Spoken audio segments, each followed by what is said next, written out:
Gold और silver में invest करने का सबसे सही तरीका और सबसे बढ़िया तरीका जो मैं पर्सनली इंप्लीमेंट करता हूं, मैं आपको बताता हूं।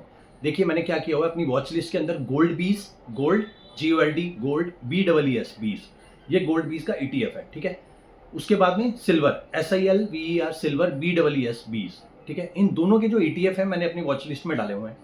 जैसे ही इन दोनों में गिरावट आती है, एक्चुअली में क्या होता है कि गिरावट जो आती है दोनों में इकट्ठी आती है, ऑलमोस्ट देखा जाया गया है ये, ठीक है। और जब बढ़ते हैं तो भी ये एक साथ ही बढ़ते हैं, क्योंकि एक ही सेक्टर के जो हैं दोनों ETFs हैं, गोल्ड और सिल्वर, कमोडिटी सेक्टर के, ठीक है।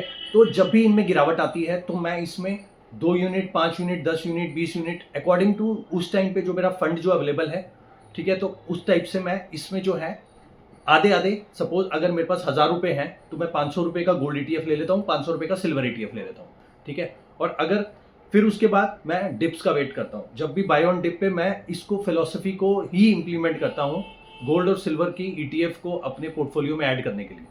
तो इस तरीके से ही, ऐसा नहीं है कि आपको 500 रुपये का करना है। सपोज अगर आपके पास 100 रुपये भी हैं तो 100 रुपये का आप दोनों ETF उसके अंदर आप डाल सकते हैं। एक एक यूनिट मिनिमम बाय करनी होती है, फ्रैक्शन में आप बाय नहीं कर सकते, या तो एक करेंगे, मल्टीपल ऑफ 1 करेंगे, मतलब 1 2 3 4 5 इस टाइप से 10, ठीक है। तो मैं आपको यही बताना चाह रहा हूँ कि मतलब आप भी इसी फिलोसफी को जो है इंप्लीमेंट करिए।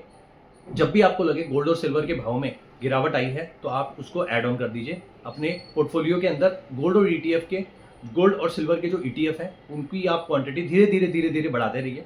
जब भी आपको लगे कि कहीं से आपके पैसे बचे हैं तो उस पर्टिकुलर पैसे को आप यहाँ पर इन्वेस्ट कर दीजिए। Thank you.